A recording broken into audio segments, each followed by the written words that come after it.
Yung malalaking bato doon sa babaw ng Mount Sabat, hinuhukay namin sa lalim na yung ganun. Para ikuha namin sa mga punugay, wala na kami mga balay. With no further organized resistance possible, and assured that the prisoners would be treated humanely, General King decided to surrender the entire Bataan force to the Japanese. Bataan has fallen. On Corregidor, the voice of freedom broadcast the fall of Bataan. Blood-stained peninsula have laid down their arms. Marami sa amin ang haluha. Nung marinig namin,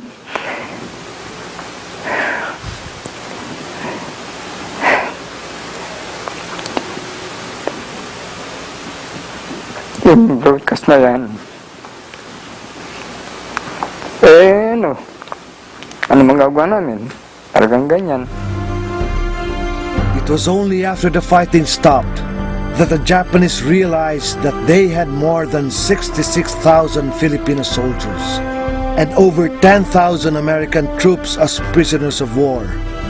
The Japanese now found themselves facing an overwhelming logistical challenge for which they were unprepared. They devised a plan that called for gathering the POWs in the towns of Mariveles and Balanga and marching them to San Fernando, Pampanga. From there, the prisoners would board cargo trains to Capas, Tarlac for a final walk to the O'Donnell prison camp. This 100-kilometer ordeal came to be known as the Death March. It was early, It was summer, April, ang init. They took my watch, they took a ring, they took my wallet, they took everything I had.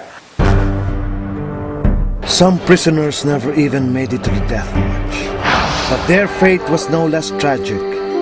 Most notable among these were over 400 officers and men from various USAFE units who were forcibly assembled by the Japanese near the Pantingan River. Hands were now tied, connected to each other by these telephone wires. お前らは何にもしなくていい。じっとしてるだけだ。 The Japanese commander gave an order, they all fixed bayonet. 進め。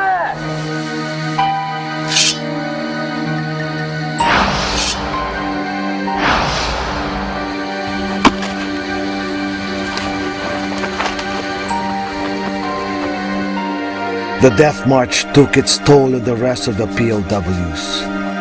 Given meager rations and deprived of water, many died by the roadside. It becomes a question of time before you just want water so bad you'll do anything to get it.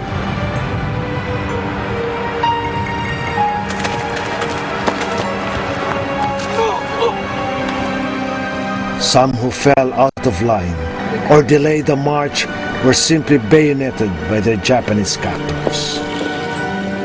We decided that when somebody was already sick and could not walk, we had two of us among those who were healthy had to carry him so that he will not impede the march. In a show of solidarity, townspeople along the route pitched in their support, tossing food and water to the prisoners and helping some escape. I don't remember who they were, but I remember a Filipino girl that used to give me a babinka. At the San Fernando rail station, those prisoners who had survived the march found out that their ordeal was far from over.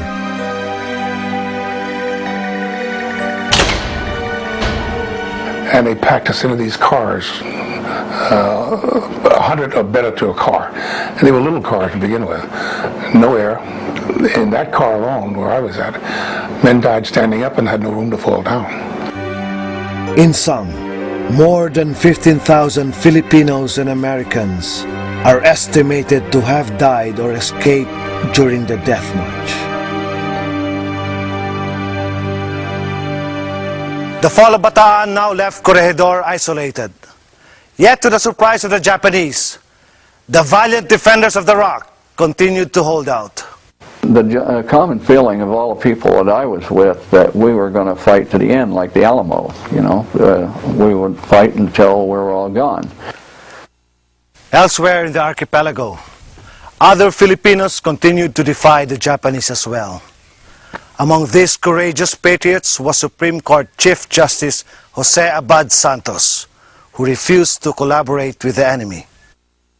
He cautioned me, he said, "Do not cry, Pepito. Show these people that you're brave, that everybody is given the opportunity to die for one country." So he marched proudly with his shirt flapping. And then after that, I went up to the house and I took my prayer book and read the prayer for the dead. And after a few minutes, I heard a volley of shots, and I knew that my father was gone.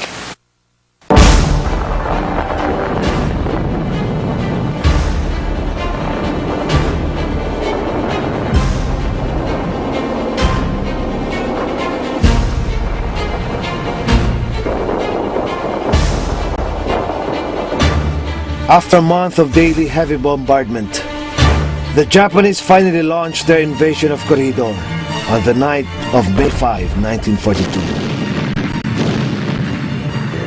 Amidst shelling and firing, protektado sila. Kanilang itaas, kanilang dagat. Kaya walang nagawa. Pero ang Corregidor fired all the guns they had. Despite the odds, the Corregidor defenders inflicted heavy losses on the invaders. But with air and artillery supremacy, the Japanese were able to establish a beachhead.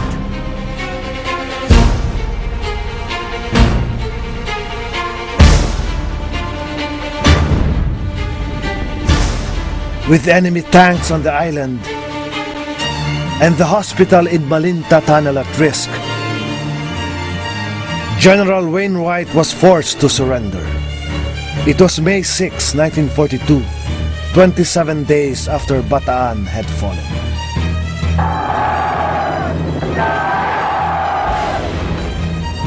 The Corregidor POWs were marched through the streets of Manila on the way to Bilibid prison where they were initially confined.